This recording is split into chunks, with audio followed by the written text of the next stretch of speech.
Hello बच्चों, आज हम लोग त्रिकोणमिति का पार्ट 2 करेंगे।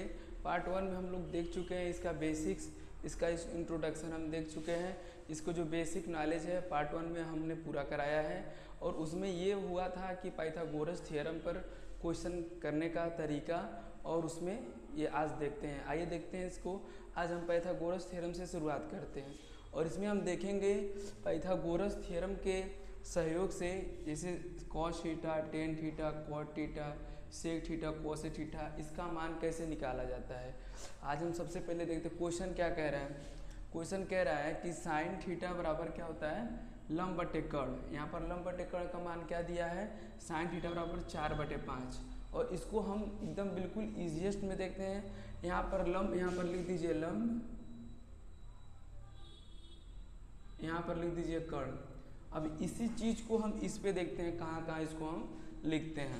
यहाँ पर लिखा है साइन थीटा बराबर 4/5। 4/5, यहाँ लंब का मान क्या दिया है 4, कर्ण का मान क्या दिया है 5। वैसे इस पे हम रखते हैं लंब का मान क्या दे दिया 5, और यहाँ पर कर्ण का मान क्या दे दिया 5, सॉरी ये 4 था, ये हो गया। उसके बाद इसका फार्मूला क्या होता है, इसका फार्मूला होता है कर्ण का स्क्वायर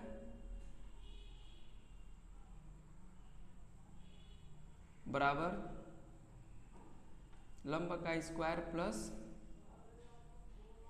आधार का स्क्वायर। ये वाली जो भुजा हो जाती है कर्ण, इसका जो स्क्वायर होता है आधार और लंब के स्क्वायर के योग के बराबर होता है।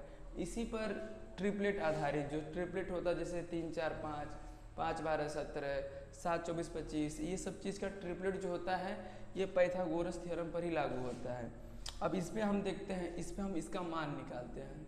ठीक है, एकदम बिल्कुल स्टेप वाइज देखते हैं। कर्ण का मान दिया है आपका 5 हो जाएगा, लंब का मान दे चुका है 4 हो गया। हमको क्या निकालना पड़ेगा आधार का मान निकालते हैं। इसमें हम मान लिखते हैं, कर्ण का मान आपका 5 का स्क्वायर, लंब का स्क्वायर प्लस आधार का स्क्वायर। हमको आधार का मान निकालना है। अब उसके बाद इसको हल करते हैं। यहाँ 25 हो जाएगा, इधर 16 हो जाएगा, इधर आधार का स्क्वायर हो जाएगा।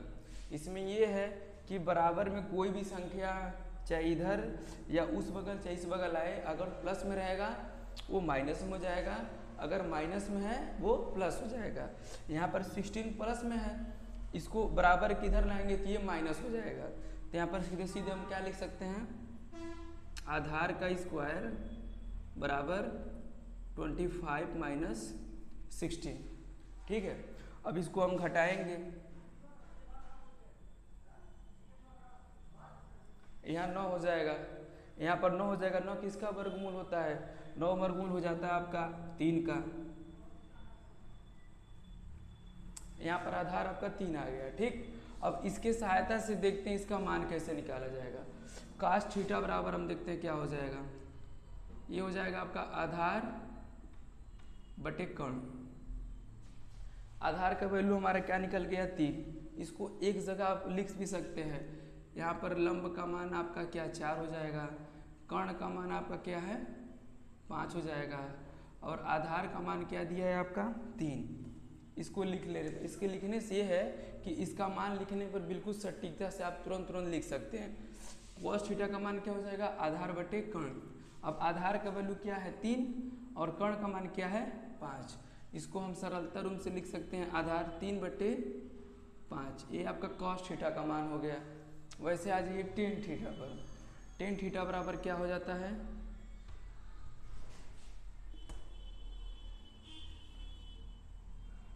लंब बटे आधार। अब यहाँ पर हमने लंब का वैल्यू लिख लिया, यहाँ पर हमारा क्या हो जाएगा 4, आधार का वैल्यू क्या हो जाएगा 3, ये 4/3 हो जाएगा। और वैसे फिर आ जाइए कॉट थीटा पर। कॉट जो होता है वो टेन का विपरीत होता है, तो टेन का वैल्यू 4/3 है, तो कॉट का लिख दीजिए इसी तरीके से। कॉट थीटा बराबर हो जाता है आधार बटे लंब, आधार बटे लंब हो जाता है। अब इसका मान देख लीजिए क्या हो जाएगा 3/4, ये 3/4 हो जाएगा। इसी तरीके से सेक थीटा पर आते हैं। ये हो जाता है आपका cos थीटा का विपरीत sec थीटा हो जाता है। तो cos थीटा में आधार बटे कर्ण होता है, तो इसका हो जाएगा कर्ण बटे आधार।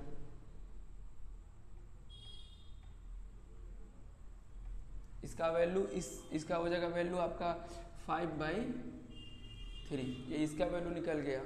उसी तरह आज ये कोसेक थीटा पर, कोसेक थीटा ये हो जाता है साइन का विपरीत हो जाता है, तो कोसेक थीटा बराबर हो जाएगा कर्ण बटे लंब। ठीक, इसका मान हो जाएगा 5/4।